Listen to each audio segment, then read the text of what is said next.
Calo, por haberme invitado dentro del Foro de Arte y en esta colaboración con el Foro de Psicología también. Agradecimientos al Ateneo Escurialense por estar aquí y por también hacernos partícipe de poder ilustraros o poder conversar con vosotros. También al Ayuntamiento de San Lorenzo del Escorial, que es colaborador y que pone su granito de arena. Por lo tanto, vamos a empezar. Va a ser una charla que en parte la voy a leer, que a priori podría parecer que arte y psicología es una cosa amena o divertida, pero sin embargo tiene su teoría y tiene su complejidad.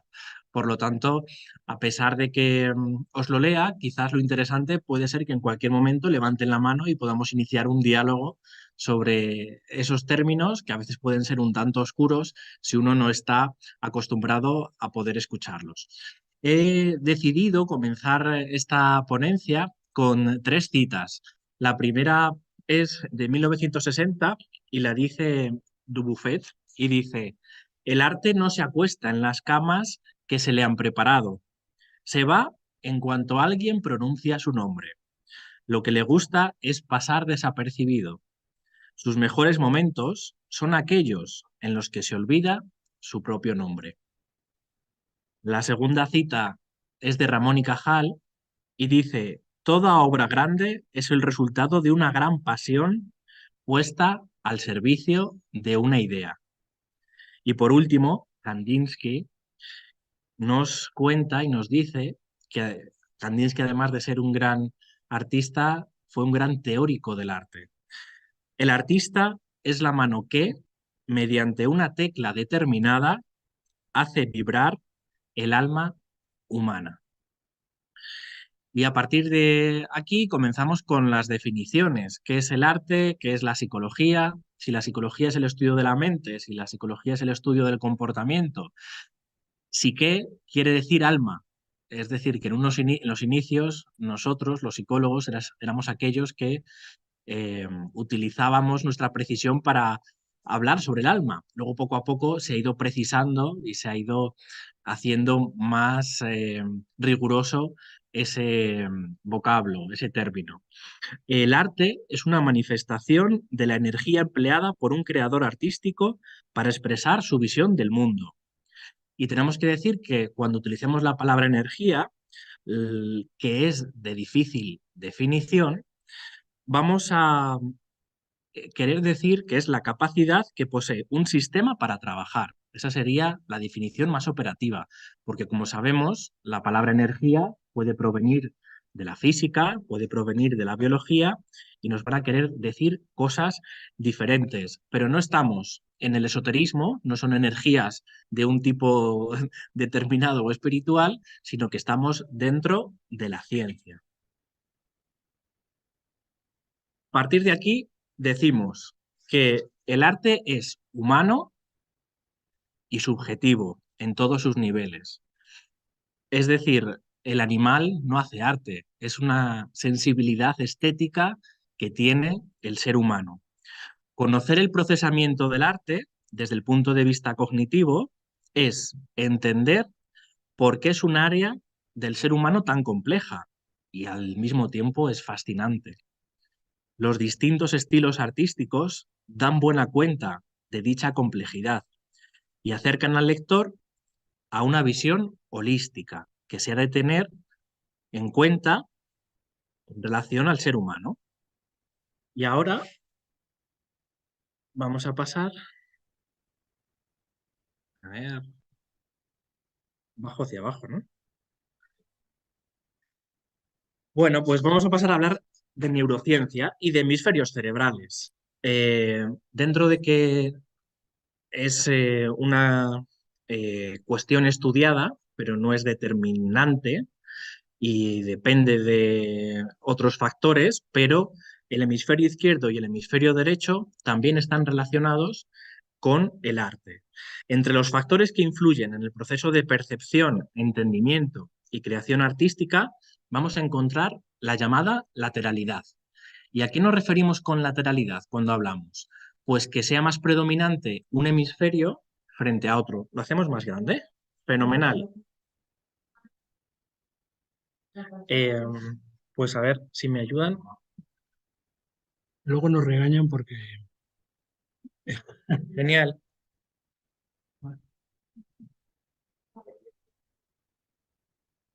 Bueno, estupendo. A ti. Am, ahora más grande, para poder decir que la lateralidad tiene que ver con que hay un hemisferio más predominante que otro. A eso le llamamos lateralidad. ¿Qué es lo que sucede? Que cuando estamos hablando de un punto de vista racional y racional lo asemejamos a analítico, estamos pensando en el hemisferio izquierdo, porque va a trabajar de manera más significativa cuando hacemos esa tarea. Cuando hablamos de lo creativo, va a ser el hemisferio derecho el que tome el timón. Los factores cognitivos hacen que el modulador de la experiencia previa del sujeto condicione la percepción y preferencia sobre un estilo artístico u otro. Dicho más en Roman Paladín, si el hemisferio izquierdo es el prioritario, soy científico, matemático, familiar, ordenado, lineal, analítico, como os he dicho, estratégico, más práctico. Siempre tengo el control. Un maestro en las palabras y lenguaje, realista. Me gusta jugar con los números. Soy ordenado, lógico. Y por último, además esto me gusta mucho y lo recalco, sé exactamente quién soy. Y en ese exactamente estaría introducido el hemisferio izquierdo. Nos vamos al hemisferio derecho y tendría que ver con la creatividad, con que pienso ser un espíritu libre, apasionado, animado, sensual, de risa escandalosa, intenso, soy movimiento, colorido, quiero llenar de colores los espacios en blanco, de imaginación desbordada, arte, poesía, sensaciones, sentimientos, soy todo lo que quiero ser. Estos dos hemisferios se complementan, pero sin embargo parece que cada uno de ellos está asignado a diferentes tareas. En este sentido, un individuo que está inmerso en el ámbito artístico reacciona de manera distinta a alguien que no ha tenido el mismo contacto con esta disciplina. Esta reacción está basada en las representaciones mentales especializadas de los artistas que les hacen poder entender y apreciar elementos que no estaban en la escena en sí misma. Pero vámonos a una cosa práctica. Vamos a ver estudiantes de Bellas Artes versus estudiantes de psicología. ¿Qué es lo que pasa con ellos cuando están frente a una eh, exhibición, eh, a un lugar donde hay diferentes cuadros y están teniendo una experiencia artística? ¿Reaccionan los cerebros igual para los estudiantes de Bellas Artes que para los estudiantes de psicología? Desde este estudio, la hipótesis que tenían era que los estudiantes de psicología tenían una mente más analítica, querían sacar los resultados de determinadas partes del cuadro. Y los estudiantes de Bellas Artes hacían una visión más holística, más global. Bueno, pues se hacen pruebas de lateralidad para ver en esa percepción del arte qué cerebro, qué hemisferio es el que predomina.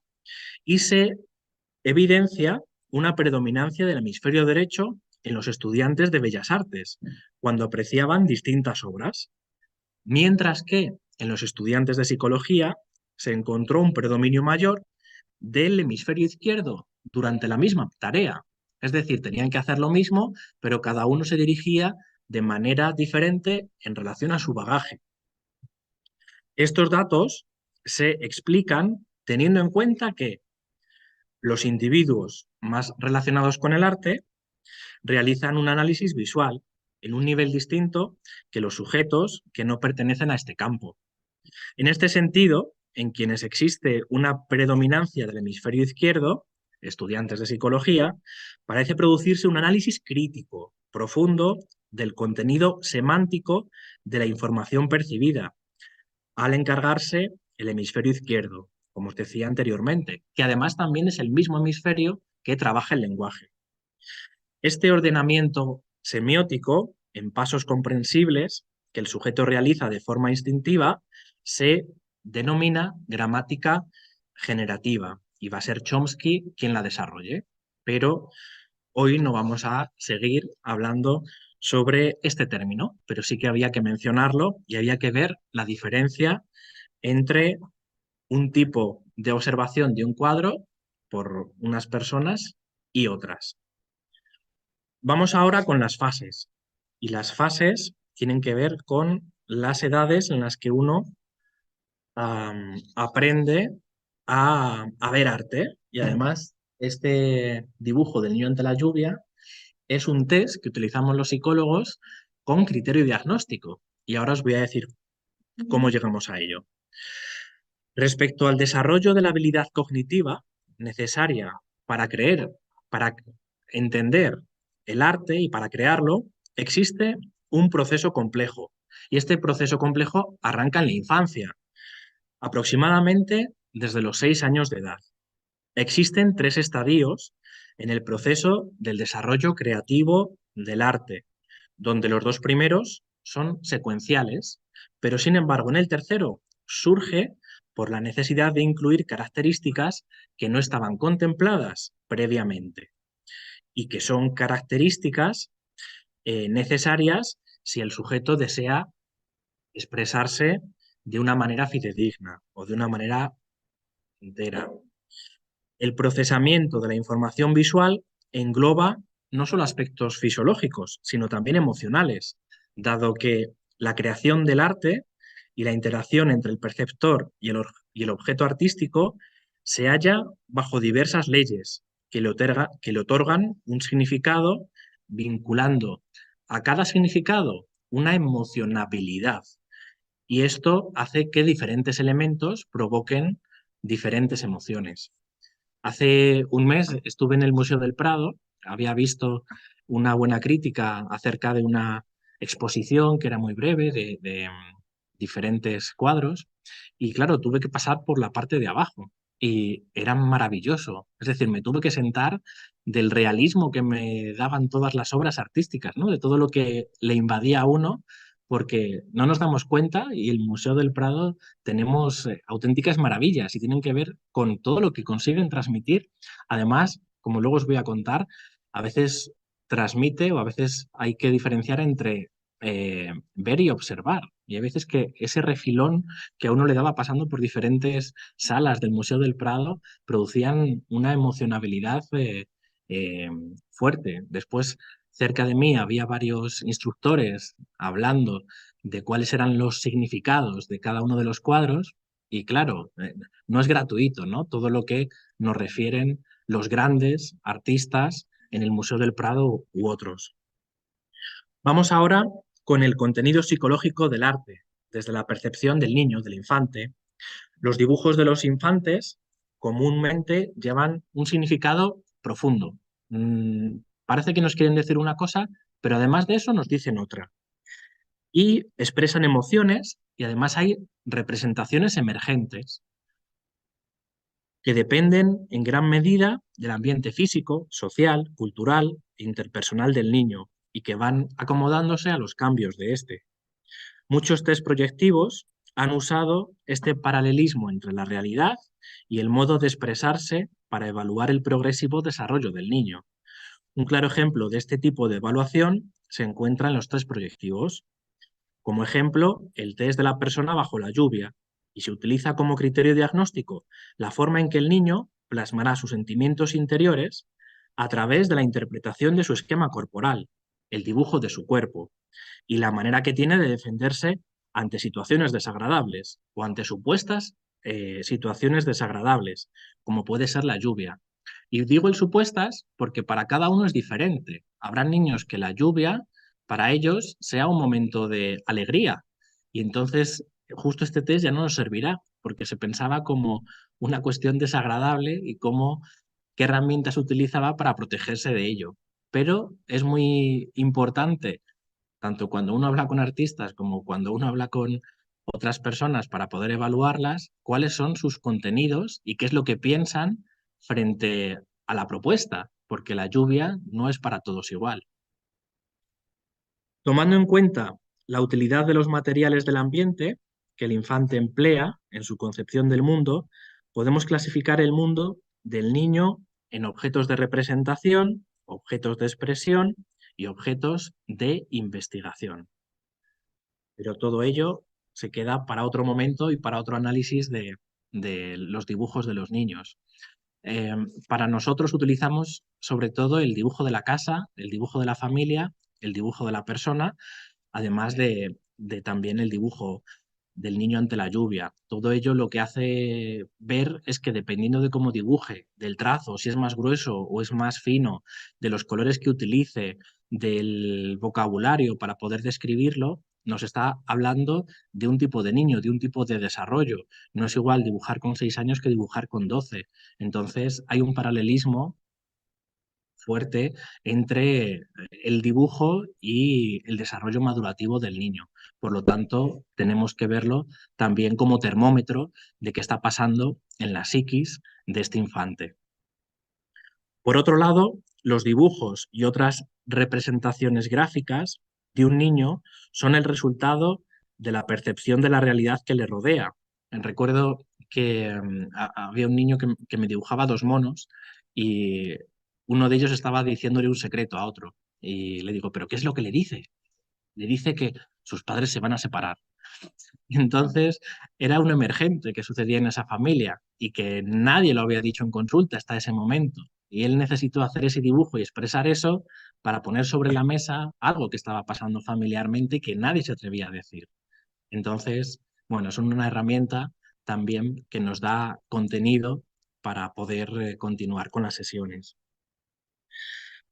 Para ellos, sería los niños, el significado que da su arte va de la mano de cómo conciben el entorno y sería un cúmulo de notas mentales en las que el niño da significados idiosincrásicos particulares a su mundo. Para ello utiliza elementos de experiencias anteriores, sensoriales, motoras, afectivas. Como requisito para esta expresión, el campo espacial y sensorial se deben ir desarrollando de manera progresiva y conjunta. No puede apreciarse ni el mundo ni el espacio si no contamos con los receptores necesarios para su percepción. Por tanto, el dibujo debe ser parte de las cuestiones socioeducativas que el niño recibe en el hogar y en la escuela. Es decir, que el niño ya lleva un bagaje artístico en cómo él se expresa, en qué le dan en el colegio para que pueda eh, ensuciarse y desarrollar su mundo artístico, su mundo personal, si en casa le permiten o no le permiten utilizar los colores y poder manejarlos a su antojo o no, todo eso, esas nuevas palabras en relación a lo artístico van formando parte de su formación artística que empieza de manera eh, pronta. Dentro de esta teoría, el sujeto también aporta al objeto percibido y existen ciertas leyes que rigen el proceso de la visopercepción, tales como la ley de la pregnancia, entendida como la inclinación de la mente a organizar la información, de modo que las representaciones mentales, producto de la percepción, sean coherentes. ¿Esto qué quiere decir? Vamos a explicar la ley de la pregnancia de una manera sencilla.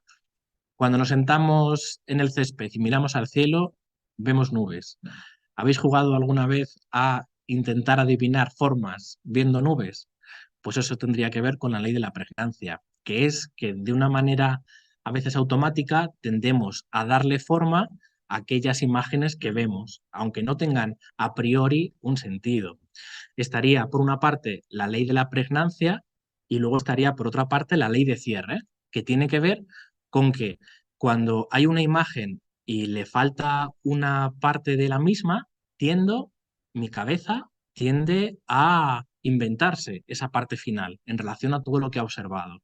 Es decir, que nuestro sistema perceptivo está hecho de tal manera que le gusta pensar que formas que son incoherentes a priori las hacemos coherentes y por otra parte tendemos a generar en los espacios en blanco aquellas imágenes que queremos generar.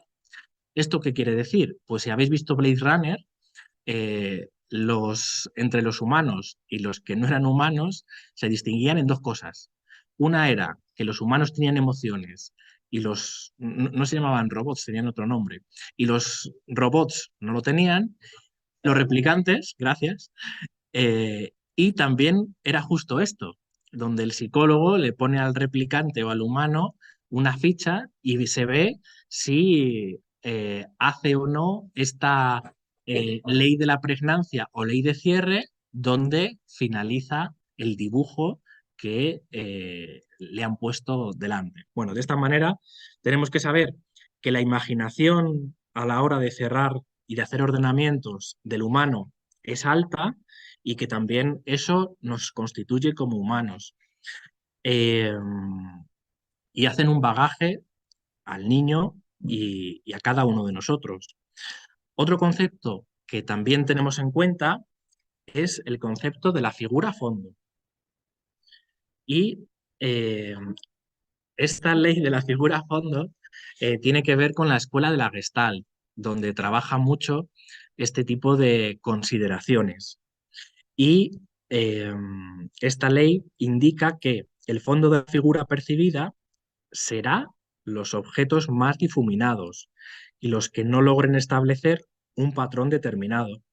Se percibirá como figura, por otro lado, la silueta con características específicas y bien definidas, que se destacan sobre el fondo, es decir, las que contrasten con este y le hagan tomar una forma bien perfilada, lo cual hará que se le otorgue sentido más rápidamente. ¿Qué es lo que ve el público? ¿Qué es lo que veis en la figura? Lo primero que veis. Tigre y mono. Ajá. ¿Y peces? Ajá. Claro. Primero el árbol. Uno es primero, ¿no? El fondo y otro es la figura. Ajá. Bueno, existen dinámicas en las cuales se ponen delante de nosotros ciertas figuras con estas características y claro, uno, dependiendo de lo que vea y lo que responda, ¿es una manera o es otra? ¿Está preocupado más por una cosa o está preocupado por otra? En este caso no, porque esto no es para preocuparse, ¿no? Es para ejemplificar. Pero hay otro tipo de fichas que están hechas para hacer ese juego de figura y fondo.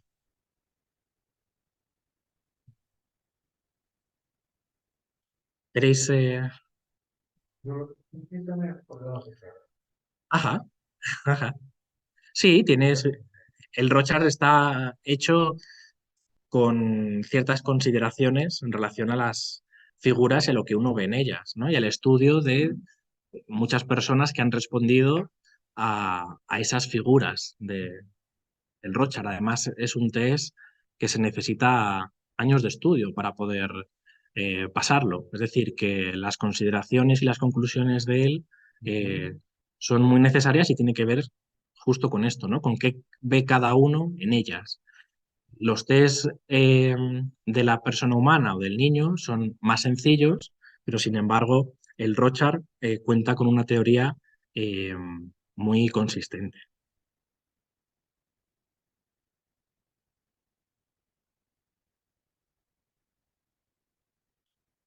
Muy bien, pues nos vamos a las edades y a las fases. Eh, Frente a la obra del creador, que todo el mundo aplaude, el espectador siente una emoción y esta emoción se califica habitualmente de una emoción estética. Este sentimiento no es un fenómeno estático, dado de una vez por todas. Al igual que la producción artística, se construye a lo largo de la vida. Hasta los 6 años, la mayoría de los sujetos son incapaces de un auténtico juicio de valor y confunden, de hecho, el objeto artístico con la cosa representada. Para algunos, incluso, no existe diferencia esencial entre una composición pictórica y una fotografía, o entre música y otras producciones sonoras armoniosas, como puede ser el ruido de una caída de agua. No entienden bien quién es el autor de la obra. Pueden incriminar al hombre, pero también a Dios, a una máquina o más aún, al utensilio utilizado. Pero ¿quién ha escrito el poema? Pues ¿quién va a ser? El bolígrafo. Y el cuadro, el pincel. Y la melodía, pues el piano. Es decir, hay una identificación un tanto automática y general y no reconocen los estilos particulares. Adelante, José María. Pregunta.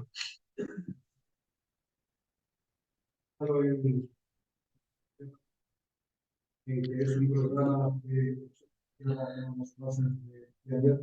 Ajá. Entonces,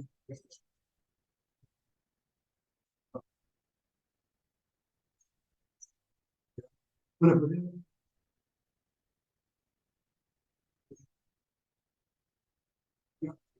a mí me da, pues podemos decir que porque había dos típicos puentes que no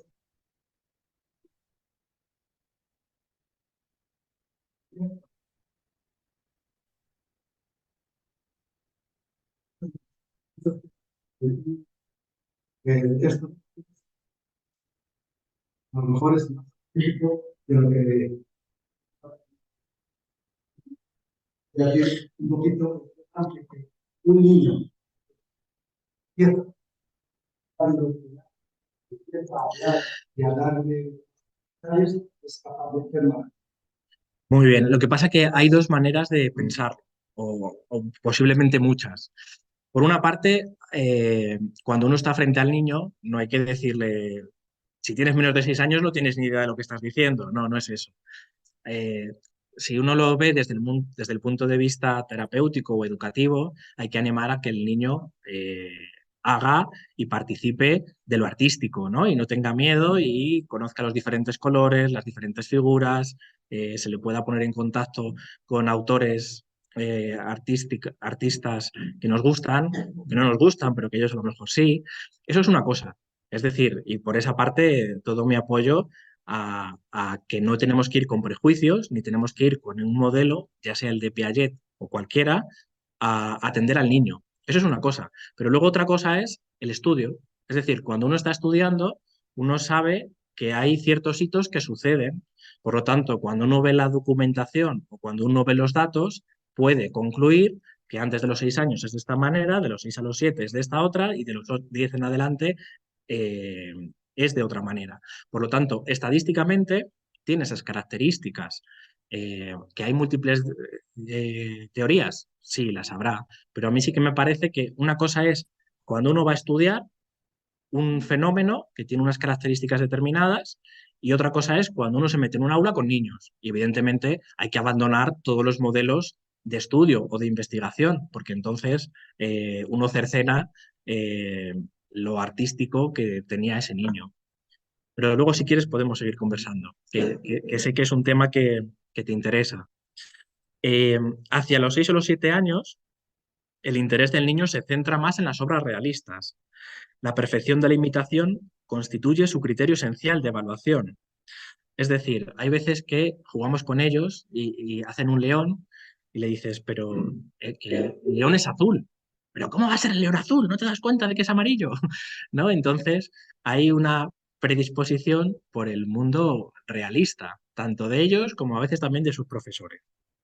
A los 10 años, la apreciación estética se sitúa aún ligada a una visión literal del texto, pero las diferentes formas de arte empiezan a definirse y los estilos a reconocerse a partir de los 10 años.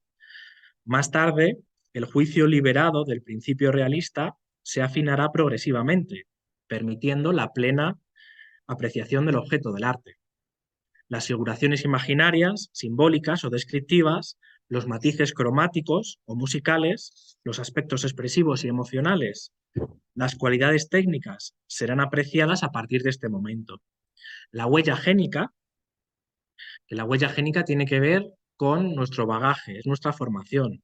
De la misma forma que concedía capacidades diversas para la producción del arte, también varía de un individuo a otro y da a ciertos de ellos más elementos básicos para tener sentimientos estéticos. Es decir, que aprender arte también se aprende, que la huella génica del niño tiene que ver con sus experiencias vitales, que no todos partimos a los 6 años de la misma experiencia artística. Cuando uno ha tenido unos padres que son músicos, cuando uno tiene unos padres que son pintores, pues evidentemente el detritus es otro, diferente a un niño que no ha tenido esas posibilidades.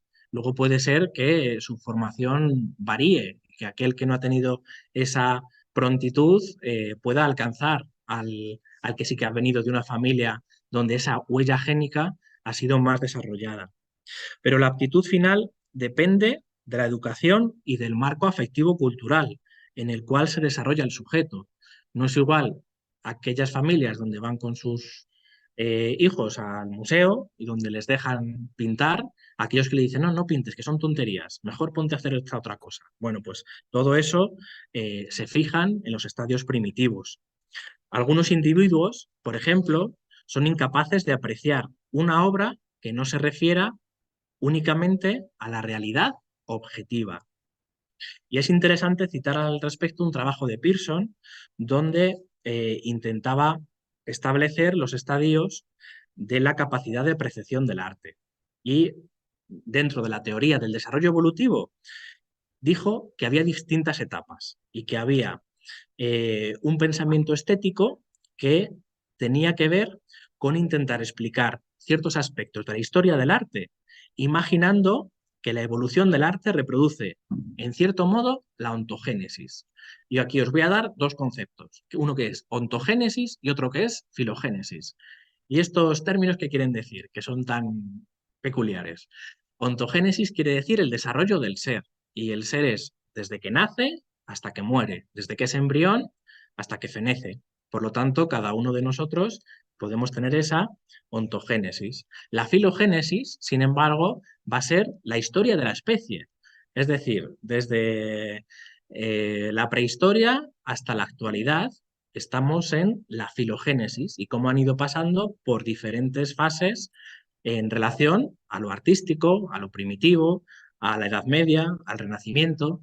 Hemos ido adquiriendo una serie de facetas, una serie de características, una serie de herramientas y por lo tanto nuestra filogénesis podría ser que se asemejase también a nuestra ontogénesis, es decir, que va a decir algunos autores que la ontogenia resume la filogenia, es decir, que igual que desde que somos niños hasta que somos más adultos comenzamos a apreciar el arte y a preferir unas vanguardias o unos estilos a otros, igualmente en la filogenia también sucedió esto, de tal manera que se empezó en la prehistoria y poco a poco se fue evolucionando. Y esto lo va a defender un autor en concreto para poder decir cómo los estadios, tanto de la ontogenia como de la filogenia, podrían ser similares. Y como es habitual, siempre que aparece una teoría, aparece una contrateoría y te dice, bueno, esto no lo veo como tú me decías. Pero en la opinión del investigador, los artistas del Renacimiento procedían a la manera de los niños, que todavía no son capaces de ejecutar operaciones lógicas. Los renacentistas eran comparables a los niños que se encuentran en la etapa de las operaciones concretas. Solo los artistas contemporáneos que se dedican al arte conceptual o computarizado muestran toda la gama de las operaciones intelectuales. De hecho, las obras gráficas que existen, las del Paleolítico, se caracterizan por un claro valor simbólico y quizás una significación mística. Es decir, aquí le viene a decir, no tienes razón. ¿Por qué? Porque cuando estaban en las cavernas, aquellos que estaban haciendo bisontes no eran simplemente bisontes, tenían que ver con una mística, tenían que ver con un querer cazar al animal, que tenían que ver con pensar que el animal tiene alma y entonces lo capturo primero gráficamente y luego lo voy a poder hacer en la realidad. Por lo tanto, este autor le dice, no, nada tiene que ver con las composiciones egocéntricas que tienen los niños preescolares, que aunque hagan dibujos similares a los que tú dices que hay en las cavernas, nada tienen que ver porque el cerebro en el Paleolítico ya estaba desarrollado, no era un cerebro a medio desarrollar. Entonces, bueno, ellos tienen esa controversia. En psicología y arte, pues siempre vemos que hay diferentes autores y que hay diferentes perspectivas a la hora de abordarlo. La disposición de las figuras, bueno, os voy a poner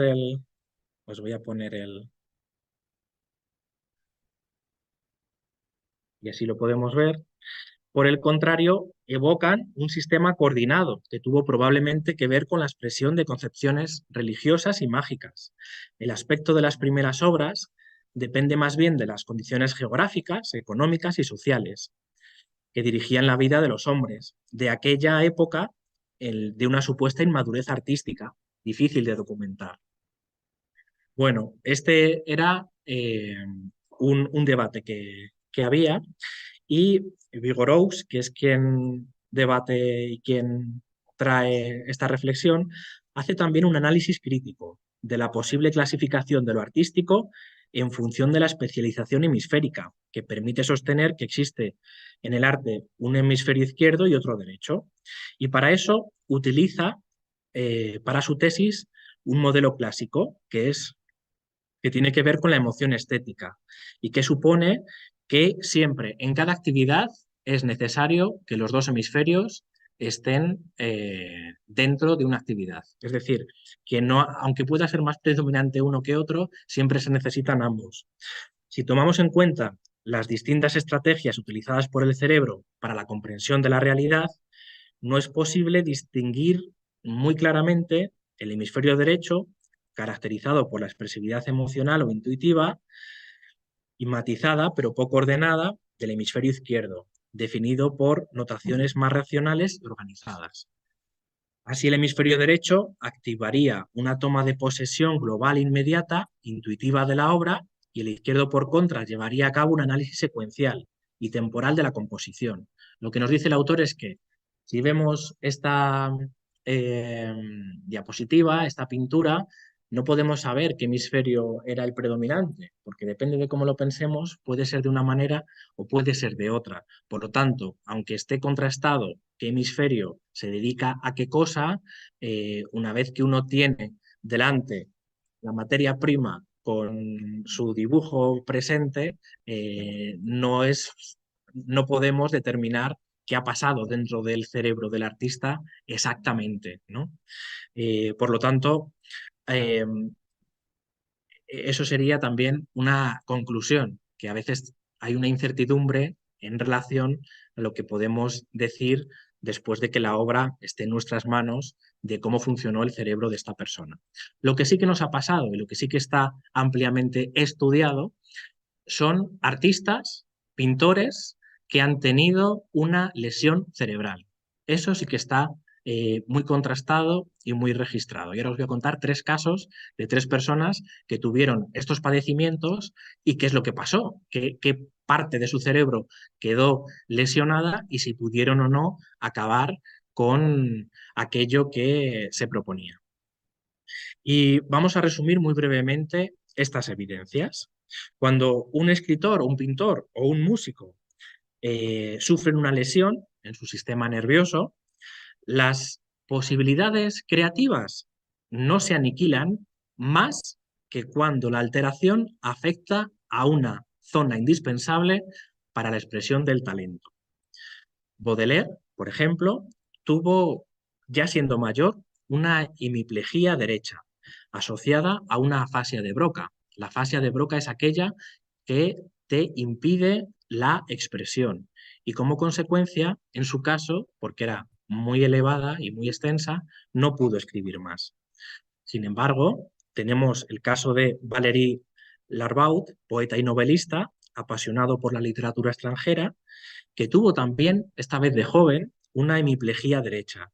Su lenguaje fue profundamente alterado en un inicio, en sus consecuencias tanto gráficas como verbales, pero sin embargo la comprensión del nivel adecuado no se le modificó y pudo hacer críticas artísticas hasta el final de sus días, porque sí que podía ver y realizar aseveraciones, juicios entre diferentes cuadros.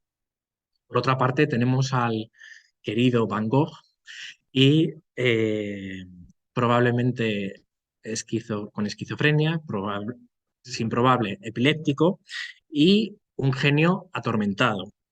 Su vida fue condicionada absolutamente por su enfermedad. La repetición de las crisis epilépticas no provocó en Van Gogh ninguna alteración de sus funciones intelectuales. No sé si habéis leído eh, las cartas que tiene Van Gogh a su hermano Theo, que son preciosas y además de literarias, también testimonian todas estas cuestiones que podemos hoy concluir gracias a que después de escribir, después de producir un cuadro, escribía a su hermano, le decía cómo se había sentido y cómo estaba en relación a sus crisis. Las telas más bellas del pintor fueron realizadas en un periodo particularmente atormentado, durante el cual las crisis se multiplicaron. Es obvio que no deterioraron su producción artística. Él utilizó esas crisis para estimularse y seguir dibujando y seguir pintando. Los investigadores dicen que en ocasiones se pinta para salir del infierno. El mismo Van Gogh, en una frase dirigida a Theo, su hermano, dice que pinto porque de esa manera hago frente a lo que me mata. Después de una crisis, también confiesa epistolarmente que sufre una verdadera rabia de trabajo. Los pintores hemipléjicos del lado derecho, incapaces de hablar correctamente, pintan con mayor vigor aún. Parecería ser que la pintura es su manera también de hablar. Y objetivan bien en sus dibujos los déficits instrumentales específicos de su enfermedad, pero conservan durante mucho tiempo las características de su estilo. Incluso en los sujetos que han sufrido un deterioro intelectual importante, notamos una relativa conservación de las variables artísticas, de sus posibilidades artísticas. Del mismo modo, el sentimiento estético se apaga solo cuando las alteraciones de zonas extensas cerebrales destrozan la personalidad única e irreemplazable del ser. Desaparece solo cuando desaparece también aquello que hace que seamos seres humanos. Es decir, que habitualmente trabajamos con personas que han tenido ictus y en los primeros días, los primeros meses están muy afectados, pero poco a poco van recobrando parte de sus características, de sus habilidades, de manera que tienen que ser estimuladas de una manera determinada para recuperarlas. Pero es difícil que uno pierda su criterio frente a lo estético. Es decir, que independientemente de que uno pudiese pensar que está en una zona cerebral específica, el cerebro también es holístico y cuando una zona se daña, son las demás las que toman permanencia o pueden hacer esa funcionalidad. Por lo tanto, en estos tres ejemplos de artistas con lesión cerebral hemos podido ver qué es lo que ha sucedido. Y ahora vamos a pasar a quizás un tema un poco más ameno o simplemente una comparativa. A veces se dice que el artista y el científico son opuestos, cosa que no es cierta. ¿Por qué no es cierta? El científico necesita observar, saber en qué mundo vive, tener una conciencia de qué pasa en su entorno a nivel social. A partir de ahí plantea un problema y de ese problema nace una hipótesis. Esto será de esta manera o de aquella. Voy a plantear un experimento que pueda realizar de una manera controlada para poder hacer un análisis de resultados. Y después de ese análisis de resultados aparecen las conclusiones. Es decir, que el científico va de la observación a las conclusiones. Pero es que el artista hace lo mismo. Es verdad que el científico demuestra, pero el artista muestra. De tal manera que están trabajando la amistad, el amor la guerra o otra serie de cuestiones y consideraciones que plasman dentro de su obra. Pero para el artista también es necesaria la observación, plantear un problema y por qué sucede esto, una hipótesis, ¿será de esta manera o no? Y la experimentación no solamente es su obra o su lienzo o su música, sino que es la de otros, por las cuales se rige. ¿Qué me dice la poesía de esta consideración? ¿Qué me dice la pintura? ¿Qué me dice el cine? A partir de ahí, analizo los resultados. ¿Qué es lo que sucede cuando yo muestro a los demás esta obra artística? Y a partir de ahí concluyo, que pueden ser conclusiones, es verdad, no tan rigurosas o deterministas como las del científico, pero sin embargo sí que ha necesitado todos los pasos que también el científico ha hecho. Parece, ¿no?, que el artista podría ser un bohemio y a partir de ahí se le puede denostar. Y no, el artista ha tenido que pasar por una serie de procesos intelectuales y de una formación exquisita para poder llegar a donde está. Y también tendríamos que valorarlo como se valora también el método científico, que también puede utilizar el artista. No siempre, para ambos, viene de una manera concreta. Es decir, que dentro de la literatura científica es frecuente o no es infrecuente cuando aparece la serendipia, que la serendipia es el eureka. Estaba investigando una cosa y de repente me ha aparecido otra. Bueno, pues me voy a dejar llevar por los nuevos resultados o por esta manzana que me cayó y ahora tengo que estudiar qué ha pasado y he cambiado el planteamiento del problema. Y en ocasiones al artista le sucede lo mismo. El planteamiento es uno y en un momento de su vida, pero a lo largo de su carrera van a ir apareciendo también esos temas y los va a ir complementando, tanto con su experimentación como la de otros compañeros, cineastas, pintores, poetas. Por lo tanto, hay que poner de relieve que no siempre se abrochan los conocimientos o las conclusiones en el momento que uno quiere, que la incertidumbre siempre está presente tanto para el científico como para el artista.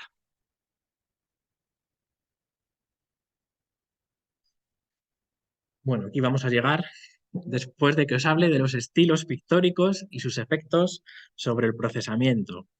Algunos autores, o ¿queréis decir algo? ¿Tenéis alguna? ¿No?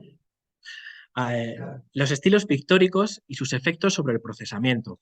Algunos autores sostienen que los estilos pictóricos empleados en el arte visual pueden influenciar el modo en el que apreciamos la realidad. En este sentido, para una comprensión holística de la naturaleza del ser humano, se debe analizar en detalle el papel de las representaciones artísticas en la comprensión que lleva a cabo el hombre de su mundo externo. Es evidente que la experiencia de cada persona en el arte se basa en un marco de referencia subjetivo de cada receptor, lo cual contradice el concepto de realismo absoluto en las representaciones artísticas elaboradas por un artista. El hecho de que exista una gran variedad de estilos pictóricos evidencia que existe alta variabilidad en la forma en la que los seres humanos comunicamos nuestras representaciones visuales. En este campo no solo hay que tener en cuenta el papel relevante de la cultura, sino del aparato visual en sí mismo, ya que es un mediador entre nosotros y el entorno. Esta relación interactuante entre biología y cultura explica el hecho de que los estilos pictóricos sigan cierta tendencia y sufran transformaciones dependiendo del lugar y la época donde se representan. De forma general, se ha de declarar las distintas dimensiones. Os había traído, pero no ha podido ser, porque metí anoche en el PowerPoint una nueva diapositiva, pero no he podido tener el pendrive esta mañana. Entonces guardo una copia que le mandé a Calo hace un par de días. Y aquí os había traído, hay una exposición en Barcelona que es Miró Picasso, ¿no? Y que además te hace la comparativa entre las dos formas y hablaban sobre la sexualidad femenina en concreto. Ellos lo abordaban y te decían, mira, así lo hace Miró, así lo hace Picasso, y yo os había traído a Modigliani para haceros la comparativa. ¿Qué quiere decir esto? Que cada estilo pictórico que uno utiliza también le está dando una dimensión diferente para un acercamiento a la sexualidad femenina, por ejemplo, y que es interesante porque no desde todos los estilos pictóricos se puede llegar a abordar las consideraciones que uno quiere. Entonces, esta sería la conclusión, y que el arte abstracto también, que es aquel que no representa escenas reconocibles u objetos, sino que está compuesto por formas y colores, existen por su propia fuente expresiva y abandonan la tradicional manera de imitación de la naturaleza que se conoce como arte figurativo. Eh, es interesante pensar que las expresiones artísticas participan de cierta forma en el proceso de establecer prácticas ideológicas. Por tanto, la persona que se vuelve sujeto de percepción de una obra de arte reacciona ante esta de una manera a veces estereotipada, en base a los aparatos ideológicos por los que se rige. Por tanto, este mecanismo de influencia puede provocar tanto que el arte sea un medio liberador como, en otros casos, un método de autocensura. Con esto, ¿qué quiero decir? Recuerdo una exposición de Pollock donde entraba una persona y al salir decía, me han estafado. Claro, es que me dicen que esto es moderno, pero yo esperaba otra cosa. Entonces, los modelos ideológicos que él tenía, que en ese momento eran del Estado o el estándar, le decían una cosa. Y luego, claro, Pollock era otra. Esto que digo podría haber pasado también con los surrealistas, con aquellos que me mostraban una novedad y que de alguna manera en esa transgresión el sujeto de aquella época, que podríamos haber sido cualquiera de nosotros, pues decíamos, pero esto es arte o no es arte, me están engañando, me han tomado el pelo. Bueno, pues por eso el arte puede ser una avanzadilla en relación a la sociedad en la que vivimos. Nos puede abrir el prisma que antes no teníamos. Si pensamos la primera vez que se puso eh, dentro de una sala de cine el tren y cómo parecía que llegaba a la pantalla y que iba a salir por ella, los de aquella época, ¿no? Pensaban que, oh, me atropella, salimos del cine despavoridos. Bueno, porque claro, uno cuando ve cine lo hace como espectador de su tiempo y en ese momento era una novedad. Por lo tanto, todo ello también tiene que ver con los modelos ideológicos que cada uno de nosotros tiene, y el arte nos puede abrir o cerrar puertas. Y por último, vamos a hablar sobre el espejo y la mirada de Lacan. Lacan nace en 1901 y muere en 1981 y aporta al psicoanálisis. El autor aplica al psicoanálisis fundamentos de la lingüística estructural. Y según su última teoría, o su teoría, hay tres registros en el inconsciente. Por una parte, lo real, que es aquello que es imposible de conceptualizar y se plasma a través de lo imaginario y lo simbólico. ¿Lo imaginario qué va a ser? Pues va a ser el brochazo, va a ser la nota, va a ser la forma, lo que yo veo. Y estas imágenes tienen un sentido semiótico, la imagen visual, la palabra, el sonido. Lo simbólico va a ser aquello que me evoca lo que estoy viendo. Es fundamental, además, conocer que Lacan nos trae el estadio del espejo y por eso os traigo al Bosco.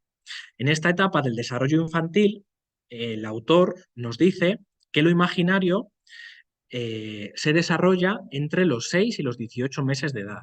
En ella, el infante es capaz de percibirse y reconocer su imagen en el espejo.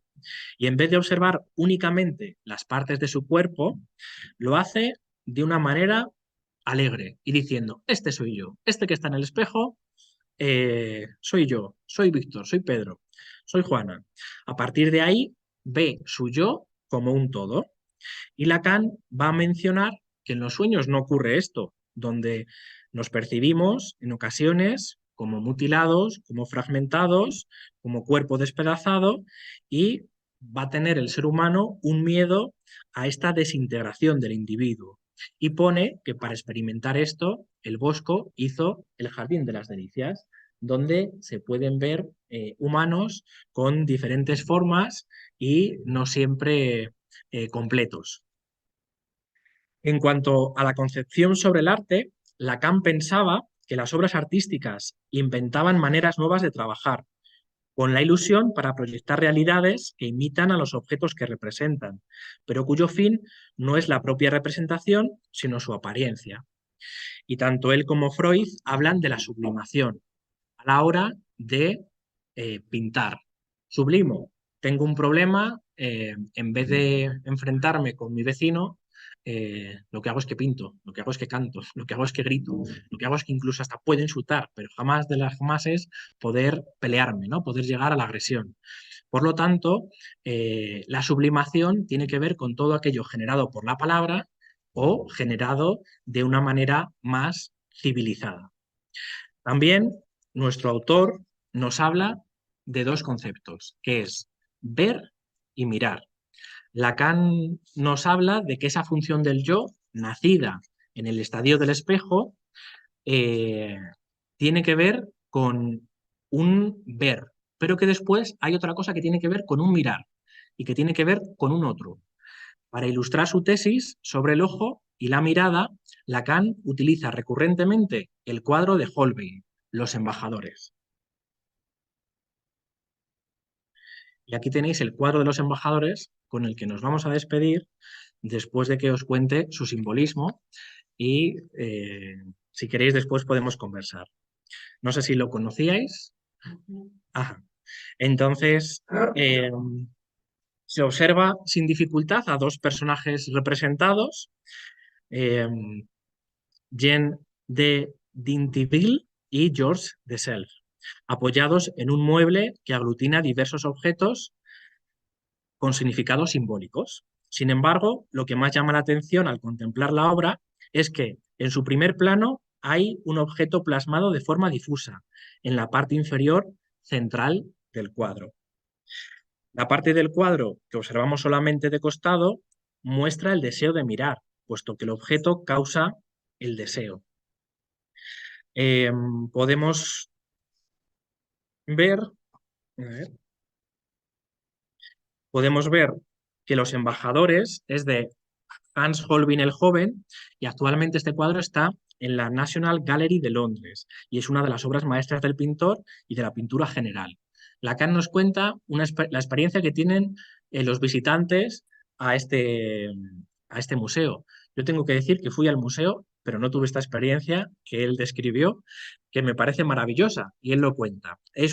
Además, era casi como si fuese un cuadro, como si fuesen las Meninas, porque estaba además custodiado por un montón de gente que quería verlo, y eso hace que a veces sea difícil ese encuentro personal con el autor y con su obra. Pero este cuadro es triplemente importante. Primero, por sus resonancias históricas, por su riqueza simbólica y por su excelencia plástica. Incluye un raro objeto en el primer plano que fue algo misterioso durante mucho tiempo. La pintura representa a Jean d'Inteville y está hecha en 1533. Y después podemos ver que en la parte superior se ven las cuatro ciencias. En la parte inferior, las artes liberales, aritmética, geometría, música, astronomía. Por lo tanto, en el tablero superior se puede ver la esfera celeste, objetos de medición del tiempo, un libro dispuesto sobre una alfombra roja con motivos geométricos diversos. En el tablero inferior también podemos ver un laúd, cuatro flautas en un estuche, eh, y con esto lo que nos marca es que están las artes y las ciencias. El suelo está pavimentado en círculos y cuadrados, destacándose esa forma que decíamos anteriormente. Jean de Dinteville está ricamente vestido, con un abrigo de piel, y donde está grabado su edad, 29 años, y en la cabeza una boina de donde está colgando un broche representando un cráneo. Y además podemos ver que pertenece a la Orden de San Miguel por esa medalla decorada. Por otra parte, Georges de Selve está totalmente vestido de negro, envuelto en un abrigo de piel. En la mano derecha lleva un par de guantes y en la cabeza un tocado. Selve era un sacerdote y quería trabajar por la reconciliación de la Iglesia. La primera mirada, que se hace de la pintura una obra prácticamente cuadrada, de más de 2 metros de lado, induce a dos reflexiones. ¿Qué dos reflexiones se pueden hacer? Los dos hombres retratados, sujetos del cuadro, no ocupan el centro. Están desplazados a los lados, enmarcado como un joyero un conjunto de objetos que a primera vista parecen dispares, y a sus pies se encuentra un objeto extraño, que parece no formar parte de la pintura, y que en todo caso ocupa el primer plano, como si Holbein hubiera usado este retrato para realzar de entrada otra cosa que no son los personajes, que da nombre a la obra, uno de los cuales, Dinteville, fue quien la encargó. Y a partir de ahí podemos ver cómo este objeto, que podría parecer un guijarro a simple vista y mirado de una manera frontal, si uno va a la National Gallery y ve el cuadro completamente y lo ve de refilón, averigua qué es lo que sucede. Y es una anamorfosis. Es un cuadro vanitas, en el sentido que está hablando sobre la futilidad de lo humano y que aunque uno lo vea de una manera determinada, cuando lo hace a través del sesgo, a través de la pasada, a través del voy y veo, pero también miro, puede descubrir que está esta calavera. Esta calavera, que según en palabras de Lacan, es el secreto del cuadro y que explica las resonancias, los parentescos, que en ese momento se hacían cuadros de estas características, con el Vanitas, que es este cuadro fascinante de representar entre dos personajes engalanados y fijos. Pero, sin embargo, se les recuerda que a pesar de las fatuidades de las artes y de las ciencias, todos somos finitos. Y a partir de ahí, este objeto mágico flotante refleja nuestra propia nulidad en la figura de la cabeza de muerto. Uso, pues, de una dimensión geométrica de visión que atrapa al sujeto. Esta insinuación evidente donde el deseo y la mirada desvelan aquello que parece enigmático. Para el psicoanálisis va a ser muy importante todo lo relacionado con que somos seres finitos, que una vez que hay muerte, hay vida. Es decir, que la puntuación, el punto y aparte, lo que hacen es que dan sentido al párrafo. Por lo tanto, dentro de todo lo que ocurre dentro del análisis de Lacan, tenía que ver también con sus conclusiones de su obra, donde el saber tener límites, el saber que existía una finitud del humano, a pesar de que uno fuese un sacerdote o que uno fuese una persona con muchas riquezas, pues siempre iba a estar pendiente de esa finalidad que nos iguala a todos.